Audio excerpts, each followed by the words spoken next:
Hello friends, welcome to Ajay academy. जी हाँ, आपने बिल्कुल सही देखा। बीपीएससी टीआरई 4 में बदले आवेदन के नियम। जैसा कि आपको पता है, टीआरई 1, टीआरई 2 और टीआरई 3 में नोटिफिकेशन रिलीज होने के बाद डायरेक्ट बीपीएससी की ऑफिशियल वेबसाइट पर जाकर फॉर्म फिलअप किया जाता था। और फॉर्म फिलअप करने के लिए आप लोगों को 15 मिनट का समय मिलता था। उस 15 मिनट के अंदर ही फॉर्म सबमिट करना होता था, वरना से दोबारा से लॉगिन करके फॉर्म को फिलअप करना पड़ता था। और उस जल्दबाजी में क्या था कि बहुत से कैंडिडेट अपना इंफॉर्मेशन गलत फीड कर देते थे, यानी उसमें फिलअप कर देते थे।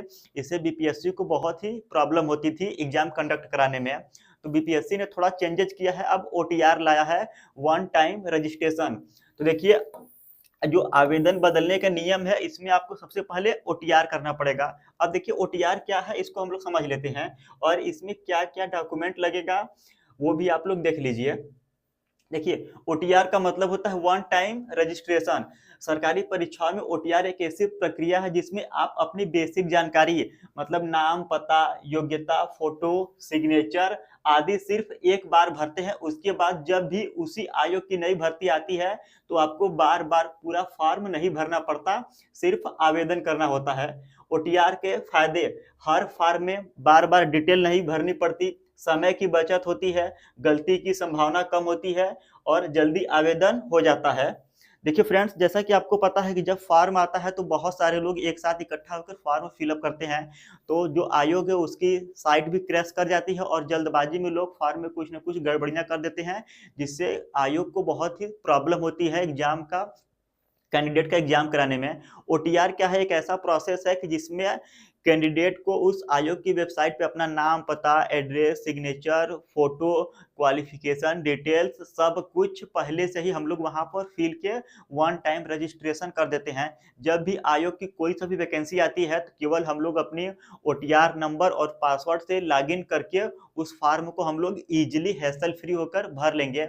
इससे आयोग को भी समस्या नहीं होती और जो कैंडिडेट है, कैंडिडेट को भी बहुत ही फायदा होता है कि उसकी गलतियां होने की चांसेस बहुत ही कम हो जाती हैं। और जब कभी भी आयोग का फॉर्म आता है तो आसानी से कुछ ही मिनटों में फॉर्म को आप लोग फिलअप कर लोगे। अब देखिए, इसमें क्या क्या लगेगा मैं आप लोगों को एक बार बता दे रहा। और हाँ, मैं आयोग की ऑफिशियल वेबसाइट पर भी आप लोगों को ले चलूंगा कि अगर आप लोग स्वयं से करोगे ओटीआर तो कैसे करना है। और जिनको बहुत ज़्यादा फॉर्म भरने की नॉलेज नहीं है तो मैं उनको वही कहूँगा कि आप लोग अपने नज़दीकी साइबर पे जाइए, वहाँ से करा लीजिए।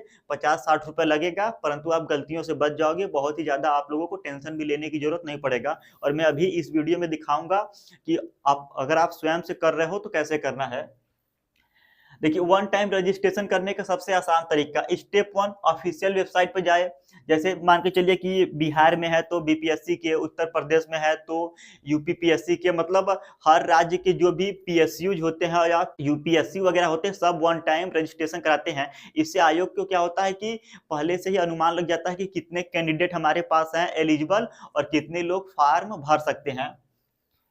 स्टेप 2 में वन टाइम रजिस्ट्रेशन का लिंक खोले वेबसाइट पे जाने के बाद।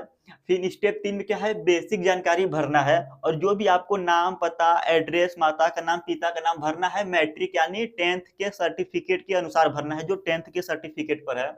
उसके बाद आपको मोबाइल नंबर और ईमेल आईडी एक्टिव होने चाहिए। ओटीआर में सबसे महत्वपूर्ण होता है मोबाइल नंबर और ईमेल आईडी।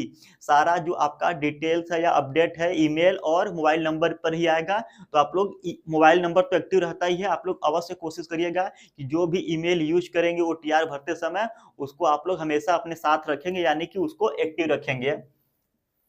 फिर स्टेप 4 पे आप लोगों को डॉक्यूमेंट अपलोड करना होगा। डॉक्यूमेंट अपलोड करने में पासपोर्ट साइज का फोटो, सिग्नेचर और पहचान पत्र वगैरह अगर कैटेगरी वगैरह से आते हैं। स्टेप 5 में लॉगिन आईडी और पासवर्ड बनेगा। फिर स्टेप 6 फाइनल सबमिट करना होगा, और फाइनल सबमिट करने से पहले आप लोग एक बार उसको रिव्यू कर लीजिएगा। अब देखिए, ओटीआर करते समय कौन सी सबसे बड़ी 5 गलतियां कैंडिडेट करते हैं, उन 5 गलतियों से आपको बचना है। पहला क्या है कि जल्दबाजी में आपको नाम और डेट ऑफ बर्थ गलत नहीं भरना है। जैसे बहुत से लोग क्या है मिक्स कर देते हैं, स्मॉल लेटर, कैपिटल लेटर, तो इन सभी त्रुटियों से आपको बचना है। गलत फोटो या सिग्नेचर अपलोड कर देना।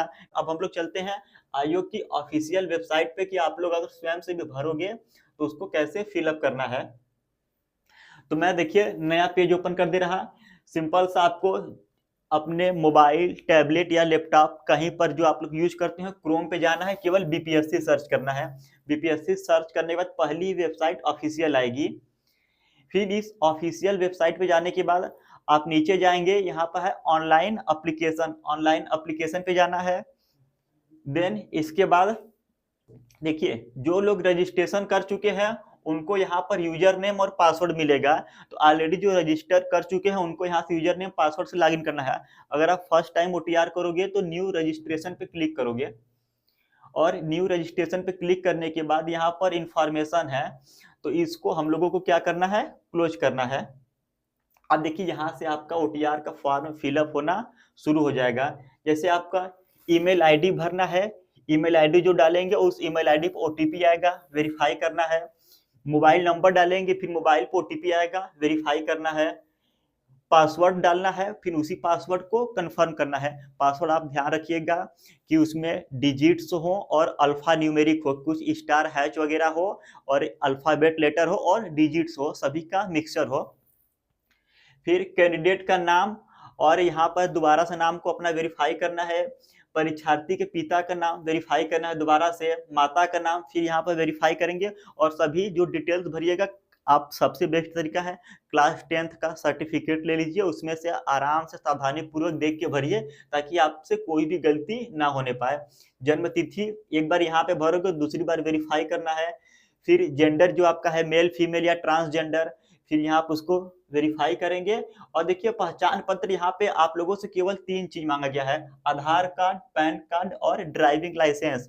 अदर का ऑप्शन नहीं है, तो आप लोगों को इन्हीं 3 में से कोई भी आइडेंटिटी प्रूफ देना है, आधार, पैन और ड्राइविंग लाइसेंस में, इसके अलावा कोई चौथा ऑप्शन नहीं है। फिर अब देखिए यहाँ पर कुछ है, which year did you complete your 10th, तो जिस साल आप 10th पास हुए हो उसको फिल करना है। तो यहाँ पे सिक्योरिटी क्वेश्चंस है, और सिक्योरिटी क्वेश्चंस बहुत ही इंपॉर्टेंट होते हैं। इन फ्यूचर अगर आप कभी अपना ओटीआर नंबर वगैरह पासवर्ड भूल गए हो तो आप सिक्योरिटी क्वेश्चन के थ्रू भी उसको दोबारा से जनरेट कर सकते हो, तो ये इंपॉर्टेंट होता है। फिर यहाँ पे आप एग्री करोगे, एग्री करने के बाद यहाँ पे रजिस्ट्रेशन करोगे। तो देखिए रजिस्ट्रेशन करने के बाद अभी आपका फॉर्म कंप्लीट नहीं हुआ है, यहाँ से केवल स्टेप 1 कंप्लीट होगा।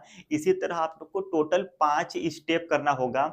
फिर रजिस्टर करने के बाद आपके मोबाइल और आपके ईमेल पर एक ओटीआर नंबर आएगा और पासवर्ड आएगा। फिर आप लोग ओटीआर नंबर और पासवर्ड से लॉगिन करके दोबारा से अपना खुद का पासवर्ड जनरेट करोगे। उसके बाद दूसरा, तीसरा, चौथा और 5वां स्टेप कंप्लीट करोगे। अगर आपको वीडियो पसंद आई हो तो वीडियो को लाइक कर दीजिए और अपने साथियों के साथ वीडियो को शेयर भी कर दीजिए। टीआरई 4 के लिए आप हमारे इस चैनल से जुड़ सकते हैं, क्योंकि मैं आप लोगों को टीआरई 4 में सफलता दिलाने में बहुत ही ज़्यादा हेल्प करने की कोशिश करूंगा, ताकि आप लोग बहुत भारी भारी गलतियां ना करो। जो गलतियां मैंने की थी या कोई भी कैंडिडेट तैयारी के दौरान करता है, तो उन सभी गलतियों से आपके बचाने की कोशिश करूंगा। और ओटीआर से संबंधित आपको कोई सा भी डिटेल और जानकारी चाहिए तो इस वीडियो में कमेंट कर दीजिए। बाद में मैं एक अलग से ओटीआर फॉर्म फिलअप करने का स्टेप बाय स्टेप एकदम डिटेल में वीडियो बना दूंगा, जिसको देखकर आप लोग खुद से घर बैठे फॉर्म फिलअप कर लोगे। क्योंकि ये वीडियो जो है ओटीआर का पूरा कंप्लीट नहीं है, मैंने केवल आप लोगों को ओवरव्यू दिया। तो जब अगला वाला वीडियो आएगा तो मैं एकदम डिटेल में बताऊंगा। और इससे संबंधित कोई भी जानकारी चाहिए तो नीचे कमेंट करें। धन्यवाद।